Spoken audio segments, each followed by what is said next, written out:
কোটা বিরোধী আন্দোলনে ছাত্রলীগের সঙ্গে সংঘর্ষে দুপক্ষের আহতের সংখ্যা শতাধিক ছাড়িয়েছে। আহতদের মধ্যে রয়েছেন নারী শিক্ষার্থীরাও। সোমবার ঢাকা বিশ্ববিদ্যালয় এলাকায় এ ঘটনা ঘটে।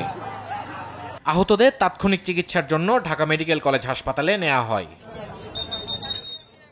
সংঘর্ষে তাদের উপর হামলার বর্ণনা দেন আহত শিক্ষার্থীরা। এ সময় বিনা উস্কানিতে সংঘর্ষের ঘটনায় ছাত্রলীগের উপর দোষ চাপান তারা। ছাত্রলীগের বাহিনী আমাদের উপর হামলা করছে, আমাদের অনেক ভাই আহত, অনেক ভাইয়ের মাথা থেকে রক্ত ঝরছে, পিছন দিক থেকে দাওয়া করছে আর ইট পাটকেল লাঠি সোটা দিয়ে যা আছে আমাদের পিছন দিক থেকে। আমাদের অনেক মেয়েরাও ছিল পিছনে, এমন ভাবে আঘাতপ্রাপ্ত হয়েছে আমরা দেখতেছি কি অবস্থা। অনেকেই এখন পর্যন্ত চিকিৎসা পায়নি, যে আপনারা দেখতেছেন সে হাঁটাহাঁটি করছে, পরে অনেকের চিকিৎসা না পায় অন্য হসপিটালে গেছে শেষ পর্যন্ত।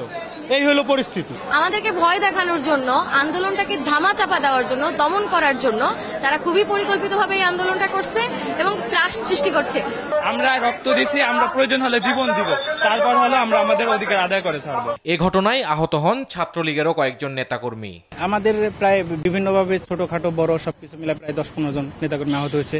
সেই জায়গা থেকে আবার আমাদের ঢাকা মেডিকেলে গিয়ে এখন যাই দেখতে পারবেন, আমাদের ঢাকা বিশ্ববিদ্যালয়ের যে মেডিকেল সেন্টার আছে সেই মেডিকেল সেন্টারে দেখবেন যে আমার ছোট ভাই হলের প্রার্থী যারা আছে এখন তারা প্রায় 2 জন এখনো মেডিকেলে চিকিৎসাধীন অবস্থায় আছে। সরকারি চাকরিতে কোটা সংস্কারের দাবিতে বেশ কিছুদিন ধরেই আন্দোলন করে আসছিল সাধারণ শিক্ষার্থীরা।